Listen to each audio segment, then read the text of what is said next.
जय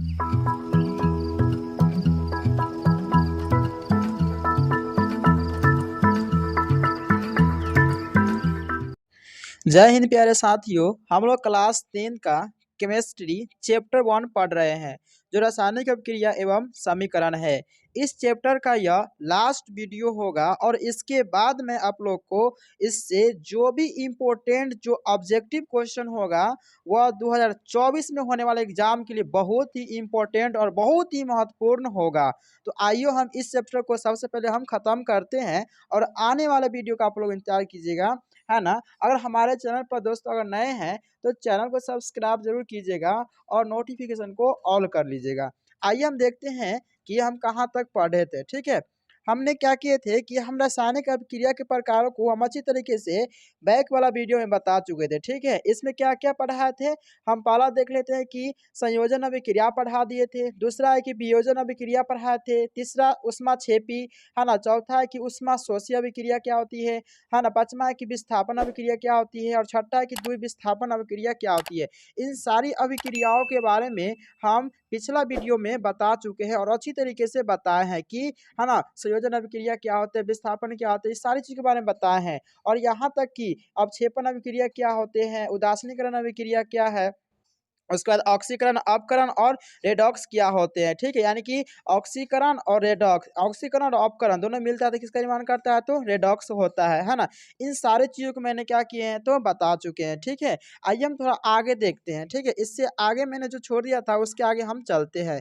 मैंने क्या छोड़ा था, अगला देखिए ध्यान से कि उसमें वियोजन अभिक्रिया क्या है, ध्यान दीजिएगा, उष्मीय, यानी कि उष्मा के कारण जो भी, है ना, पदार्थ उष्मा के कारण टूट जाता है ना, उसी को बोलते हैं उष्मीय अभिक्रिया बोलते, उसमें वियोजन अभिक्रिया। अर्थात समझिए कि वियोजन के मतलब होता क्या है, तो वियोजन का मतलब होता है टूट जाना, है ना। वियोजन का मतलब क्या होता है, टूट जाना। किसके कारण टूटेगा, तो उष्मा के कारण टूटेगा। ठीक है, और विद्युत के कारण टूटेगा तो विद्युतीय वियोजन अभिक्रिया हो जाएगा। ठीक है, बहुत सिंपल है। देखिए ध्यान से कि वैसी रासायनिक अभिक्रिया जिसमें कोई पदार्थ उष्मा के कारण क्या होते हैं, टूट जाते हैं, कोई पदार्थ क्या उष्मा के कारण टूट जाते हैं, वह उसमें वियोजन अभिक्रिया कहलाते हैं। जैसे पीबी यानी कि लेड हो गया, PbNO3 का होल ट्वाइस उष्मा दिया तो क्या बन गया, है ना, PbO प्लस NO2 और O2 यहाँ पर बन गया। तो हम कह सकते हैं कि उष्मा के कारण जो भी अभिक्रिया टूट जाते हैं, पदार्थ टूट जाते हैं, उसी को क्या बोलते हैं, उष्मीय वियोजन अभिक्रिया कहते हैं।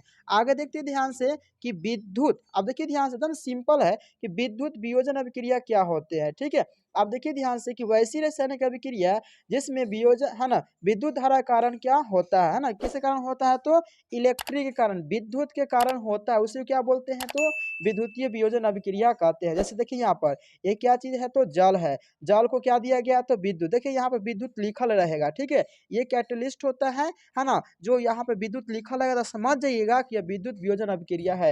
यानी कि इसमें क्या दिया, तोड़ दिया गया, हाइड्रोजन अलग और ऑक्सीजन को अलग कर दिया। ठीक है, और दोनों को मिला के क्या बन गया, तो, है ना, H2O बन गया। तो इसी को बोलते हैं हम लोग विद्युतीय वियोजन। किसके कारण टूटा है, तो विद्युत के कारण। किसके कारण टूटा है, बच्चे ध्यान दीजिएगा, विद्युत के कारण टूटा, इसलिए क्या बोलते हैं उसको, विद्युत, है ना, विद्युतीय वियोजन अभिक्रिया कहते हैं। ठीक है, उसका देखिए ध्यान से एक और एग्जांपल दिया गया है, NaCl क्या है, तो NaCl यानी कि सोडियम क्लोराइड। क्या है, सोडियम क्लोराइड। सोडियम क्लोराइड को जब विद्युत देंगे, इलेक्ट्रिक देंगे, तो क्या करेगा, है ना, Na प्लस क्या करेगा, Cl2 बनाएगा। ठीक है, यानी सोडियम बनाएगा और क्लोरीन बनाएगा। ठीक, तो ये होगा विद्युत वियोजन के कारण। पकड़ने का ट्रिक क्या, ध्यान दीजिएगा, तो यहाँ पर लिखा लगा विद्युत, क्या लिखा लगा, तो विद्युत, समझ जाइएगा विद्युत वियोजन अभिक्रिया है। आगे देखते हैं ध्यान से कि प्रकाश रासायनिक, अब देखिए ध्यान से कि प्रकाश रासायनिक अभिक्रिया, है ना, क्या होता है, तो वैसी रासायनिक अभिक्रिया, है ना, जो सूर्य के प्रकाश में संपन्न होता है। कहाँ संपन्न होता है, तो सूर्य के प्रकाश संपन्न होता है, प्रकाश रासायनिक अभिक्रिया कहलाता है।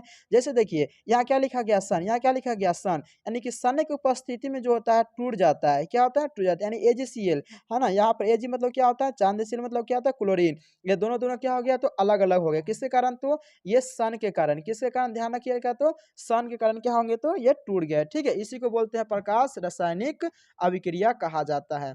आगे देखिए ध्यान से नीचे क्या लिखा गया है कि इसका दूसरा भी नाम है जिसे प्रकाश वियोजन भी कहा जाता है। ठीक है, क्या कहा जाता है? प्रकाश वियोजन, यानी कि प्रकाश वियोजन अभिक्रिया भी हम लोग कह सकते हैं, यानी कि टूट रहा है ना, इसलिए प्रकाश वियोजन। देखिए यहाँ से Ag और Br है ना, दोनों क्या हो गया? अलग अलग हो गया, इसलिए इसको प्रकाश वियोजन अभिक्रिया भी कहते हैं। ठीक है, आगे देखिए ध्यान से, अगला क्या है कि ताप रासायनिक अभिक्रिया है ना। क्या है? तो ताप रासायनिक अभिक्रिया। ताप क्या है? देखिए टेम्परेचर है ना, टेम्परेचर के कारण जो भी पदार्थ टूट जाएंगे ना उसे क्या बोलेंगे? तो ताप रासायनिक अभिक्रिया कहेंगे।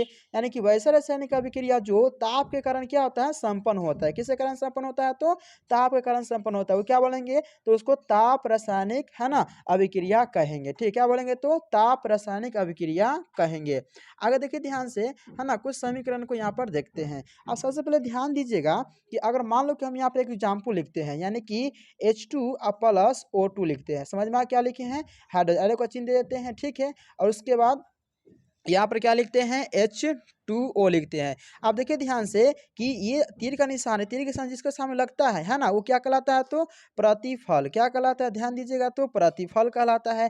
और इसके पहले क्या है? ये, तो ये क्या हो गया? ध्यान दीजिएगा, तो इसको बोलेंगे बच्चे अभिकारक। क्या बोलेंगे? तो अभिकारक। यानी जो रासायनिक अभिक्रिया में भाग ले रहा है ना, जो भाग ले रहा है कोई चीज़ बनने के लिए, है ना, वो क्या कहलाता है? अभिकारक। और भाग लेने के बाद जो नया चीज़ बनता है उसे क्या बोलेंगे? तो प्रतिफल। अर्थात कह सकते हैं कि तीर के निशान के सामने वाला जो भी होगा वो प्रतिफल होगा, और तीर के निशान के पहले जो भी होगा वो क्या होगा? तो अभिकारक होगा। तो इसी बात को यहाँ पर लिखा गया है कि जो रासायनिक है ना, जो रासायनिक अभिक्रिया में भाग लेता है, क्या लेता है? जो रासायनिक अभिक्रिया में भाग लेता है वो क्या कहलाता है? देखिए क्या कहलाएगा? तो अभिकारक। क्या कहलाएगा? तो अभिकारक। इसको क्या बोलेंगे? तो रिएक्टेंट कहते हैं। ठीक है, समझ में आ गया होगा। आगे देखिए ध्यान से, इसमें क्या बताया गया है कि जो रासायनिक अभिक्रिया के फलस्वरूप, जो रासायनिक अभिक्रिया होती है ना, उसके फलस्वरूप जो बनता है ना, वो क्या कहलाता है? वो कहलाता है उत्पाद। इसका दूसरा नाम क्या है? तो प्रतिफल, जिसको हम लोग क्या बोलते हैं?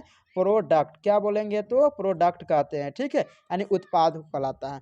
आगे देखिए ध्यान से कि अभिकारक उत्पाद को है ना जब शब्द के द्वारा व्यक्त किया जाता है, किसके द्वारा व्यक्त किया जाता है? तो शब्दों के द्वारा। किसको किसको? अभिकारक और उत्पाद को जब शब्द के द्वारा व्यक्त किया जाता है तो उसे क्या कहते हैं? शब्द समीकरण। क्या बोलेंगे? ध्यान दीजिएगा बच्चे, है ना, उसको बोलेंगे हम लोग शब्द समीकरण। क्या बोलेंगे? तो उसको शब्द समीकरण। यानी कि शब्द, जैसे हाइड्रोजन है, क्या है? तो हाइड्रोजन, तो हम इसको ऐसे लिख देंगे हाइड्रोजन। क्या लिख देंगे? हाइड्रोजन। और क्या लिख देंगे? तो ऑक्सीजन। यानी कि शब्दों के द्वारा हम क्या कर रहे हैं? व्यक्त कर रहे हैं, तो उसको क्या बोलेंगे? हम लोग शब्द समीकरण। जैसे यहाँ पे देखिए मैंने यहाँ पे लिखकर बताया है कि मैग्नीशियम है ना ऑक्सीजन के साथ संयोग किया, यानी कि यहाँ पे क्या लिख दिया है? तो Mg ना लिख करके, है ना। देखिए अगर Mg लिखते तो ऐसे लिखते, या ऐसे ना लिख करके इसको एक शब्द में लिख दिया गया। ठीक है, मैग्नीशियम और ये क्या है? तो ऑक्सीजन, है ना, दोनों संयोग क्या बनाया? तो मैग्नीशियम, है ना, ऑक्साइड बना दिया, यानी कि MgO बनाया। ठीक है, इसी को बोलते हैं हम लोग क्या, है ना, शब्द समीकरण। अब देखिए ध्यान से कि जब वाक्य, देखिए ध्यान से यहाँ पे क्या लिखा गया है कि जब वाक्य समीकरण को संक्षेप में लिखा जाता है तो उसे शब्द समीकरण कहते हैं। बात सही है। और जब शब्द समीकरण को सूत्रों के द्वारा व्यक्त किया जाता है तो उसे रासायनिक समीकरण कहते हैं। अर्थात में क्या बताया गया है कि जब, ध्यान दीजिएगा, जब किसी रासायनिक अभिक्रिया में अभिकारक उत्पाद जगह, है ना, रासायनिक सूत्रों के द्वारा प्रयोग किया जाता है तब उसे रासायनिक समीकरण कहते हैं। उसे क्या बोलते हैं बच्चे? रासायनिक समीकरण कहते हैं। ठीक है, आगे देखिए ध्यान से, यहाँ पर देखिएगा कि रासायनिक समीकरण द्वारा कौन कौन सी सूचनाएं प्राप्त की जाती है। बहुत ही इंपॉर्टेंट। और VBI इसको हम क्वेश्चन बोल सकते हैं। क्या बोल सकते हैं? तो VBI, यानी कि बहुत बार यह क्वेश्चन पूछा जाता है। ठीक है, आप लोग ध्यान से देखिएगा कि रासायनिक समीकरण द्वारा कौन कौन सी सूचनाएं प्राप्त की जाती है। तो यहाँ पर लिखने का तरीका पहले देख लीजिए। ठीक है, रासायनिक समीकरण द्वारा निम्नलिखित सूचनाएं प्राप्त की जाती है, ऐसे तो आपको लिखना होगा। और कौन कौन सी सूचनाएं प्राप्त की जाती है वो देखिए ध्यान से। पहला सूचना क्या है कि कौन सा पदार्थ भाग ले रहा है। ठीक है, पहला सूचना यही ना है कि कौन सा पदार्थ भाग ले रहा है और क्या बन रहा है, यह पता चलता है। जैसे देखिए यहाँ पर कौन कौन सा भाग ले रहा है, तो हाइड्रोजन, है ना, और ऑक्सीजन क्या ले रहा है? तो भाग लिए, बना क्या है? तो H2O। यानी इन सारी चीज जो होता है इतना, है ना, हमको पता चल जाता है। ठीक है, तो पहला ये हो गया, क्या पता चलता है कि कौन भाग ले रहा है और उसके फलस्वरूप क्या बन रहा है, वो पहला सूचना मिलता है। ठीक है, आगे देखिए दूसरा सूचना में क्या कहता है। दूसरा में क्या कहता है कि अभिकारक में कितने परमाणु या अणु भाग लिए हैं और उत्पाद में कितने परमाणु अणु भाग लिए। जैसे देखिए ध्यान से, है ना, यहाँ पर नीचे एग्जाम्पल बताया गया और ध्यान से देखिएगा कि अगर मान लीजिए कि यहाँ पर H2 है प्लस क्या है तो O2 है, क्या बना रहा है तो 2H2O बना रहा है। ठीक है, ध्यान दीजिएगा इसमें कितने परमाणु, तो इसका हाइड्रोजन के 2 परमाणु, ऑक्सीजन के 2 परमाणु है ना, हाइड्रोजन के यहाँ पर कितने 2 परमाणु, और इसका भी 2, इसका 4, इसका 2। तो इस तरीके से यहाँ पर क्या हो गया कि कितने परमाणु इसमें ले रहे, कितने इसमें अणु मतलब एडजस्ट है, कितने अणु से बने हुए हैं, इस चीज़ की पता चलता है। ठीक है, आगे देखिए दूसरा सूचना हो गया है ना। अब यहाँ पर देखिए उसी बात को यहाँ बताया गया है कि यहाँ पर देखिए ऊपर के उदाहरण में है ना पता चलता है कि हाइड्रोजन के कितने परमाणु है तो 2 गो, हाइड्रोजन कितने परमाणु है तो 2 गो है ना, और 2 क्या है तो अणु है, 2 क्या है अणु है। ठीक है, ये पता चलता है। आगे देखिए ध्यान से तीसरा बात क्या कहता है कि है ना आयतन, देखिए ध्यान से यहाँ पर वॉल्यूम के बारे में बताया, आयतन के विचार से कितना आयतन भाग लिया है और कितना आयतन बना है। यहाँ पर देख सकते हैं कि हाइड्रोजन के है ना, देखिए हाइड्रोजन के कितने आयतन, तो 2 आयतन, हाइड्रोजन कितना आयतन 2 आयतन, ऑक्सीजन के कितना आयतन, यहाँ कुछ नहीं तो क्या रहता है तो 1 रहता है। तो यहाँ पर हाइड्रोजन के 2 गो आयतन और ऑक्सीजन के 1 गो आयतन। तो वही यहाँ लिखा गया है कि ऊपर के उदाहरण में हाइड्रोजन के 2 आयतन और ऑक्सीजन के 1 आयतन मिलकर के जल के है ना 2 आयतन बनाते हैं। ठीक है, आगे देखिए ध्यान से, अब यहाँ से कुछ आपके लिए इंपॉर्टेंट कुछ क्वेश्चन होंगे है ना जो आपके एग्जाम के दृष्टिकोण से बहुत ही इंपॉर्टेंट होंगे, जो यहाँ पर मैंने लिख दिया है कि जनरल के टाइप्स, यानी कि जनरल क्वेश्चन के टाइप्स यहाँ पर पूछा जाएगा। ठीक है, ध्यान दीजिएगा। यहाँ पर देखिए श्वसन कैसी रासायनिक अभिक्रिया है, तो याद रखिएगा श्वसन जो होते हैं वो ऊष्माक्षेपी होते हैं, क्या होते हैं तो श्वसन ऊष्माक्षेपी रासायनिक अभिक्रिया होते हैं। आगे देखिए ध्यान से, एक द्रव धातु का नाम लिखिए, यानी कि एक ऐसा धातु का नाम बोलिए जो क्या हो द्रव हो, क्या हो द्रव हो, कौन होता है तो लिथियम होता है। ध्यान दीजिएगा, और इसकी पार्ट्स को अगर देखें तो लिथियम, लिथियम का संकेत क्या होता है तो Li होता है। ठीक है, उसका मतलब क्या होता है, ये क्या है तो धातु है, क्या है तो यह धातु है। कौन सा अवस्था में रहते हैं तो यह है ना द्रव अवस्था में रहते हैं। तो हम कह सकते हैं कि लिथियम जो होता है संकेत Li होता है, यानी कि इसका क्या धातु होता है, कौन अवस्था में द्रव अवस्था में आता है। क्वेश्चन क्या पूछा है कि एक द्रव धातु का नाम लिखिए, वो कौन होगा तो याद रखिएगा वो होगा लिथियम, क्या होगा तो लिथियम होगा। आगे देखिए ऑक्सीजन का संयोग क्या कहलाता है, जो ऑक्सीजन का संयोग होगा यानी कोई भी धातु अगर उसमें ऑक्सीजन मिल गया तो उसको बोलेंगे ऑक्सीकरण, क्या बोलेंगे उसको हम लोग ऑक्सीकरण। ये चीज आपको पहले बहुत अच्छी तरीके से बता चुके हैं कि कोई भी मतलब धातु जो होगा है ना वो ऑक्सीजन के साथ अगर मिलेगा तो वो कहलाएगा ऑक्सीकरण, क्या कहलाएगा तो ऑक्सीकरण कहलाएगा। आगे देखिए ध्यान से कि एक द्रव अधातु का नाम लिखिए, कौन होता है तो पारा, क्या होता है तो पारा। और पारा का दूसरा नाम क्या होता है याद रखिएगा मरकरी, क्या होता है तो मरकरी होता है। ठीक है, यानी कि इसका संकेत क्या होता है तो Hg, क्या होता है Hg।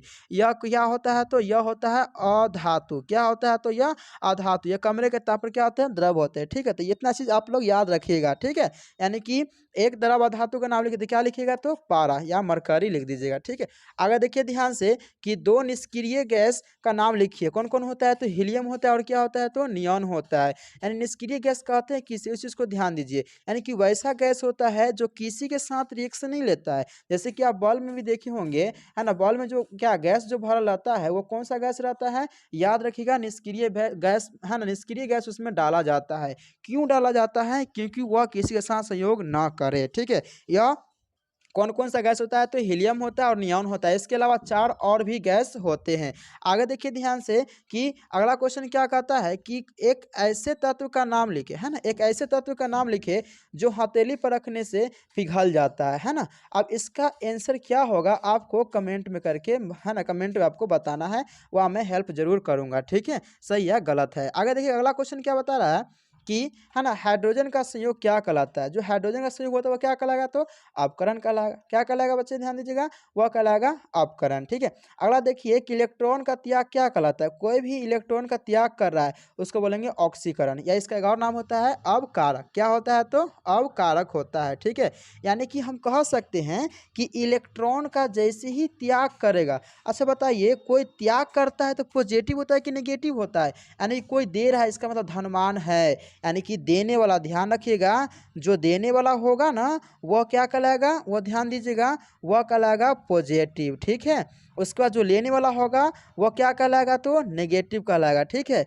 अर्थात यहाँ पे इलेक्ट्रॉन का त्याग कर रहा है वो क्या कहलाएगा तो ऑक्सीकरण या अपकारक कहलाएगा। ठीक है, अगला अगला बताइएगा कि किसी पदार्थ का है ना दो या दो से अधिक भागों में टूटना क्या कहलाता है, तो वियोजन। क्या कहलाएगा, तो वियोजन। मैंने वियोजन का अर्थ ही बताए हैं कि टूटना। क्या होता है वियोजन का अर्थ, होता है तो है ना टूटना होता है। ठीक है, जो पदार्थ क्या होता है दो भागों में बढ़ जाते हैं, इसका करेक्ट आंसर क्या होगा, तो वियोजन होगा। आगे देखिए ध्यान से कि एक धातु का दूसरे धातु से प्रतिस्थापित हो जाना क्या कहलाता है, तो ध्यान रखिएगा विस्थापन कहलाता है। क्या कहलाता है, तो है ना विस्थापन कहलाता है। आगे देखिए ध्यान से ज्वाला, और क्या कहलाता है, ज्वाला। ज्वाला कितने प्रकार की होते हैं, इस क्षेत्र के अपूर्ण दहन क्या होते हैं। अब देखिए ध्यान से ऊपर वाले क्लास या बैक वाले क्लास में आपको बताया है कि ज्वाला के कितने क्षेत्र होते हैं, तो 4 क्षेत्र होते हैं। एक नीला वाला क्षेत्र होता है, एक काला वाला क्षेत्र होता है, एगो दीप्त क्षेत्र होता है, एगो अदीप्त क्षेत्र होता है। ठीक है, ये 4 क्षेत्र किसके होते हैं, तो ज्वाला यानी कि फ्लेम को, है ना ज्वाला के इंग्लिश में क्या बोलते हैं, तो फ्लेम कहा जाता है। ठीक है,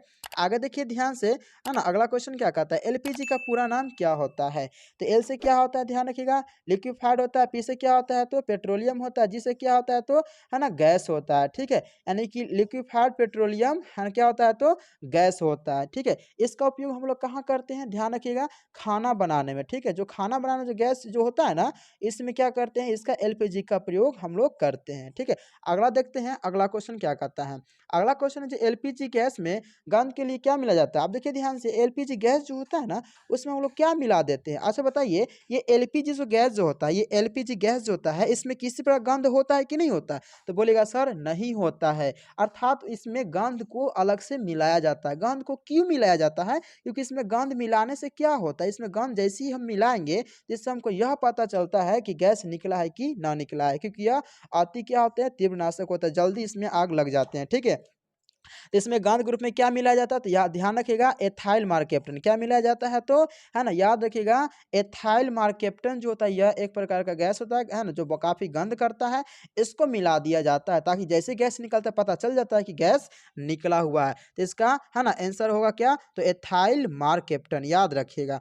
आगे देखिए ध्यान से कि भुजा हुआ चूना का सूत्र है ना, भुजा हुआ चूना का सूत्र क्या होता है, CaOH का होल ट्वाइस। क्या होगा, तो CaOH का होल ट्वाइस होता है। संगमरमर का सूत्र क्या होगा, एकदम बहुत आसान है, कैल्शियम कार्बोनेट CaCO3। क्या होगा, तो CaCO3, यानी कि संगमरमर का सूत्र क्या होता है, तो CaCO3 होता है। आगे देखिए बच्चे ध्यान से कि गंध का अमल का सूत्र क्या होता है। गंध का अमल का सूत्र क्या होता है, इसका करेक्ट आंसर जो है वह आप लोग को बताना है और कमेंट में है ना बताना है कि इसका आंसर क्या होगा। ठीक है, आगे देखिए कि दो आयनों का अदला बदली क्या कहलाता है, यानी दो आयन जो होगा उसको आदान प्रदान करेंगे, है ना, वो क्या कहलाएगा, तो याद रखिएगा द्वि विस्थापन। क्या कहलाएगा, तो इसका आंसर होगा वो द्वि विस्थापन कहलाता है। ठीक है, आगे देखिए ध्यान से कि उष्मा का निष्कासन किस अभिक्रिया में होता है। तो उष्मा का निष्कासन किस अभिक्रिया में होगा, तो याद रखिएगा उष्मा क्षेपी में। किस में होगा, तो उष्मा क्षेपी में होगा। आगे देखिए ध्यान से, अगला क्या कहता है 19 नंबर में, विद्युत के कारण, है ना अगला क्या है, तो विद्युत के कारण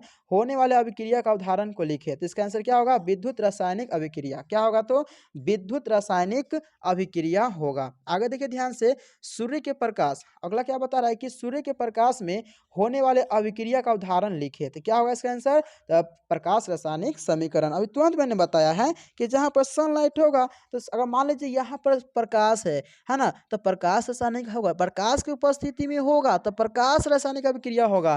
ताप की उपस्थिति में होगा तो ताप योजन अभिक्रिया होगा। उसके बाद क्या था, सूर्य था, ताप था, है ना। इस तरीके से अगला क्या था, तो उष्मा था, तो उष्मा वियोजन अभिक्रिया कहलाएगा, है ना। इस बहुत आसान है ये सब। ठीक है, आगे देखिए ध्यान से कि जिंक सल्फेट का सूत्र क्या होता है। तो जिंक सल्फेट का सूत्र जो होता है वो ZnSO4 होता है। चाहे आप इसे जिंक सल्फेट बोले, है ना, या कॉपर सल्फेट को बोले, ठीक है, या पोटेशियम, है ना, पोटेशियम सल्फेट को बोले, यानी फेट फेट याद रखिएगा, है ना, ये फेट याद रखिएगा। और अगर जिंक का बोले जिंक लगा दीजिए, कॉपर तो कॉपर लगा दीजिए, पोटेशियम तो पोटेशियम लगा दीजिए, है ना। यहाँ पर क्या बोला है, जिंक तो ZnSO4 हो गया, यानी कि है ना जिंक सल्फेट का सूत्र हो गया। अगला बताना है कि जल का सूत्र क्या होता है, इसमें कितने, है ना, कितना भार, कितना मतलब भार होता है। बहुत आसान है, देखिए ध्यान से, जल का सूत्र क्या होता है, वो H2O होता है। इसका भार कैसे निकलेगा, अच्छा अब मैं बताता हूँ इसका अनुभार कैसे निकलता है। ठीक है, ध्यान से देखिए बच्चे, ये क्या है, तो H2O, क्या है, तो H2 H2O है, ठीक है। अब देखिए हाइड्रोजन है ना, तो हाइड्रोजन का परमाणु संख्या कितना होता है, तो 1 होता है, ठीक है।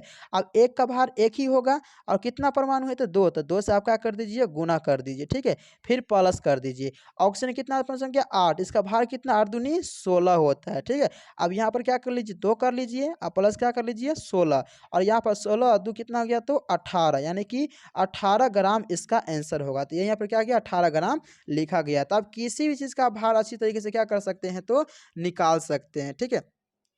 आगे देखिए ध्यान से, अगला क्वेश्चन क्या बता रहा है कि लोहे में जंग लगने की क्रिया को क्या कहते हैं। तो इसका भी आंसर आप लोग को कमेंट में बताना है। टोटल कितने क्वेश्चन हो गए कमेंट में बताने के लिए, 3 क्वेश्चन हो गए। आगे देखिए ध्यान से, अगला क्या बता रहा है कि चिप्स की थैली में कौन सी गैस को भरी जाती है। तो याद रखिएगा नाइट्रोजन। जो चिप्स की थैली होती है ना, अच्छा आप लोग एक चीज़ बताइए कि चिप्स की थैली में है ना नाइट्रोजन गैस क्यों भरी जाती है, या गैस उसमें क्यों भरा जाता है। पहला उसका फायदा ये होता है कि उसमें गैस रहने से है ना, उसमें किसी प्रकार का जैसे कि कोई फेंक देगा, चाहे उस पर कोई पैरिया डाल देगा, है ना, तो वो टूटे फूटेगा नहीं, ठीक है। अंदर का जो भी मतलब प्रोडक्ट होगा, अंदर का जो भी मतलब होगा, है ना, वस्तु वो मतलब सेफ रहेगा, ठीक है। दूसरी बात ये है कि नाइट्रोजन उसमें क्या किया जाता है, तो डाल दिया जाता है ताकि वो सही रहे, सुरक्षित रहे।